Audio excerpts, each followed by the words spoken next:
আসসালামু আলাইকুম। কি অবস্থা তোর? আরে কি বলবো, গরমে পুরো অবস্থা খারাপ। হ্যাঁ, গরম তো পড়েছেই।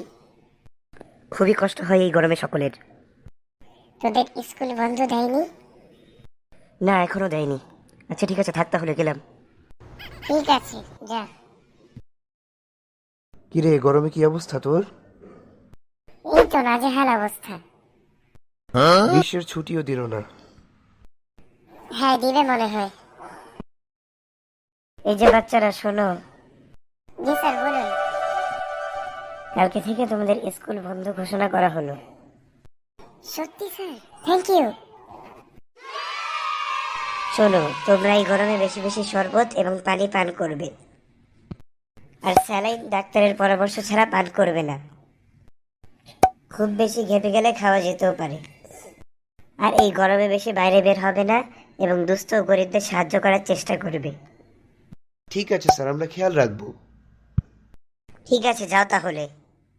আসসালামু আলাইকুম স্যার। ওয়ালাইকুম আসসালাম। এই, তোদের স্কুল বন্ধ দেয়নি? হ্যাঁ বাবা, দিয়েছে তো। ও যাক, ভালোই।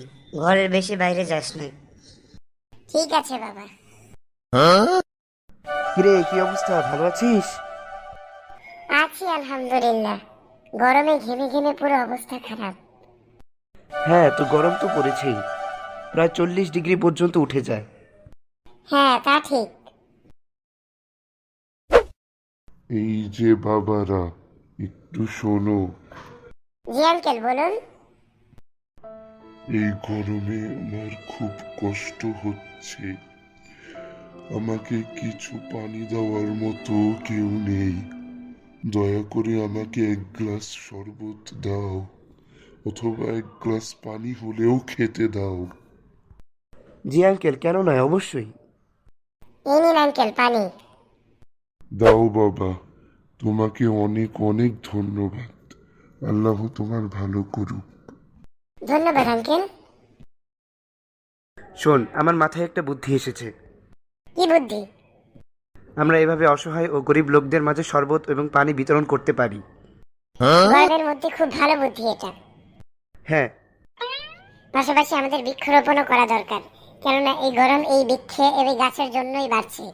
বাংলাদেশে আর অনেক গাছ প্রয়োজন, তো সকলের বৃক্ষরোপণ করা উচিত। ঠিক বলেছিস, ফলে কার্বন ডাই অক্সাইড অ্যাবজর্ব হবে এবং গরম কমে যাবে। আর কি কি করা যেতে পারে? শোন, আমি ভাবছি স্যারের কাছে যাব। স্যার থেকে আরো পরামর্শ নিব এই গরম সম্পর্কে। খুব ভালো বুদ্ধি এটা, চল তাহলে। হ্যাঁ, চল। স্যার, বৃষ্টি কেন পড়ছে না? মেঘ বৃষ্টি সবই আল্লাহর ইচ্ছা। আল্লাহ চাচ্ছে না, তাই পড়ছে না। আবার আল্লাহ তার বান্দাদের কর্মকাণ্ডে রাগান্বিত হয়েও এই কাজ ঘটাতে পারেন। বুঝেছি স্যার। ঠিক আছে, তুমি তাহলে এখন যাও। আসসালামু আলাইকুম স্যার। ওয়ালাইকুম আসসালাম। আরে তোমরা এখানে? জি স্যার।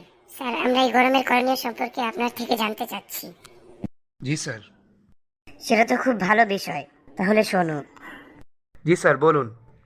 শোনো, এই গরম খুব বেশি, তাই এই গরমে কিছু করণীয় রয়েছে। তার মধ্যে কিছু করণীয় হলো পাতলা পোশাক পরিধান করা, বাইরের রোদ এড়িয়ে চলা এবং পানি এবং শরবত বেশি বেশি পান করা। কেননা এই গরমে শরীরের পানি শূন্যতা খুব বেশি থাকে। বুঝতে পেরেছি স্যার। আরও কিছু করণীয় হলো ফল ও সবজি বেশি বেশি খাওয়া, বাইরে বের হলেই ছাতা বা টুপি ব্যবহার করা, বাইরের রোদের জন্য সানস্ক্রিন ব্যবহার করা, আর সবচেয়ে বেশি ভালো হলো কম বাইরে যাওয়া। খুব ভালো পরামর্শ স্যার। স্যার, আমরা খবরে দেখতে পাচ্ছি এই গরমে অনেকেরই হিট স্ট্রোক হচ্ছে, এ সম্পর্কে কিছু বলবেন? এটা খুব ভালো একটা প্রসঙ্গ। হিট স্ট্রোক গরমের খুবই খারাপ একটি রোগ। এর কিছু লক্ষণ হলো মাথা ঘোরা, মাথা ব্যথা হওয়া, তাপমাত্রা বেড়ে যাওয়া, শরীর দুর্বল হয়ে যাওয়া, বমি এবং হৃদস্পন্দন বেশি বেশি হওয়া, শ্বাসকষ্ট হওয়া এবং মানসিক কষ্ট হওয়া। হৃদস্ট্রোক কি সবারই হয় স্যার? হ্যাঁ, তবে বাচ্চাদের ক্ষেত্রে এটি হয়ে থাকে। স্যার, আমরা এই গরমের মধ্যে গরিব এবং দুস্থ অসহায় মানুষদের জন্য পানি এবং শরবত বিতরণ করার কথা ভাবছি। জি স্যার, এবং আমরা গাছ লাগানোর কথাও ভেবেছি। খুবই ভালো সিদ্ধান্ত এগুলো। এগুলো আমাদের গরম কমাতে এবং সমাজকে সুন্দর রাখতে যথেষ্ট ভূমিকা পালন করবে। জি স্যার।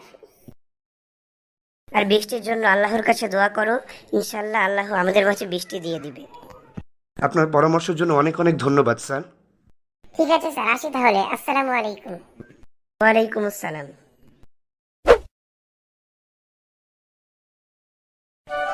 বাহ, আকাশে তো খুব সুন্দর মেঘ ধরেছে।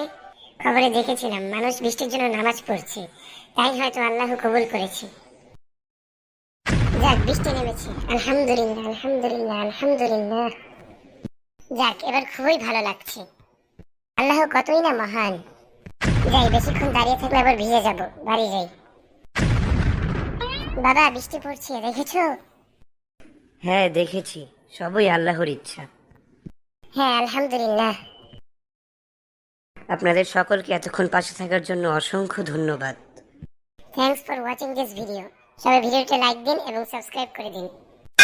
গরমের করণীয় সম্পর্কে সকলকে সচেতন করতে এই ভিডিওটি সকলের মাঝে শেয়ার করে ছড়িয়ে দিন।